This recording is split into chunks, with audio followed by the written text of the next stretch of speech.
name is Adrian Nantchev, and this channel is all about helping you become a remarkable entrepreneur.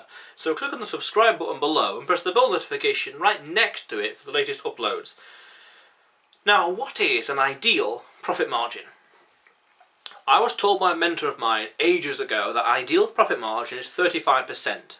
The reasoning, or certainly my reasoning behind that, is it takes about three products, just under actually, three products that are sold for the net profit to cover the cost of one extra product. That way you can sell three things, and then the next one is essentially no money down, doesn't cost you anything. So that one can then be sold for, in theory, 135% or 100% profit.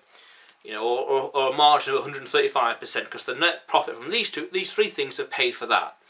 But that's a rule of thumb, that's the way I like to think about it. But 35 is a good margin, good healthy margin. Now ideally, your margin needs to be way in excess of your expenses, you know, your liabilities, you know, utilities or wages or payroll, things like that. And cost of goods and all the rest, and marketing and advertising and such. Now, that's worthwhile knowing, but also at the same time remember that the higher the better. The bigger the margin, you know, 35, oh that's okay, not as good as 36, oh 36%, not as good as 37, 37, whew, not as good as 38, you know, the higher it is the better. But also at the same time, bear in mind what is called price elasticity in business. The consensus in economics goes that the higher the cost of the goods or service is, the lower the demand, meaning that the higher the price tag you charge for it, the fewer people will purchase it, but the margin will be higher. Whereas inverse to that is, the lower the price tag, the more people.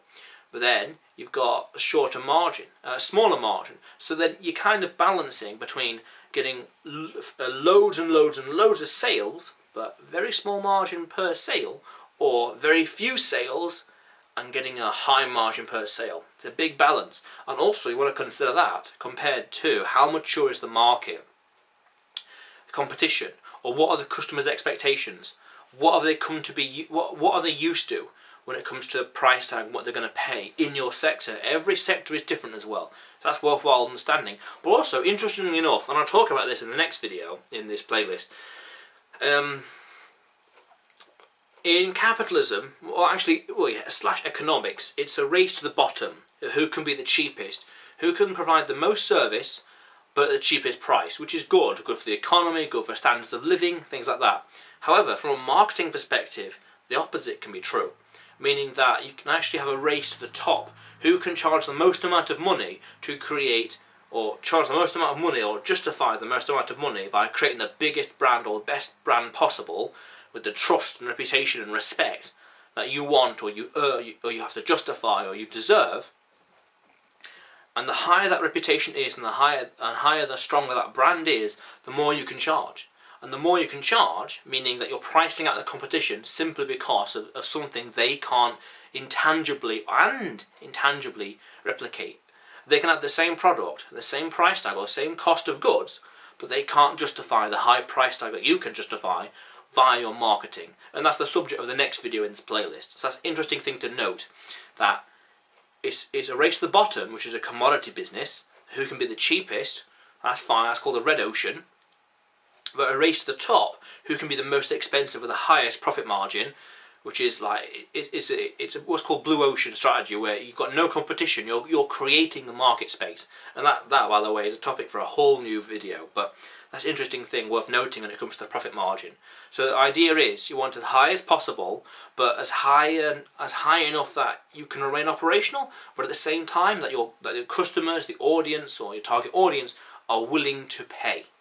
And remember that if the customers will not buy whatever you're selling, because customers are the biggest stakeholder in business, if they will not buy, then everything you've done is for naught. It will not work. So bear that in mind. So my question of the day to you is, what kind of profit margin are you chasing and why? So what kind are you chasing and why? 35 plus. The higher the better. So what kind of margin are you chasing and why? Also understand that this channel is all about helping you become a remarkable entrepreneur. So click on the subscribe button below and press the bell notification right next to it for the latest uploads. How cool is that?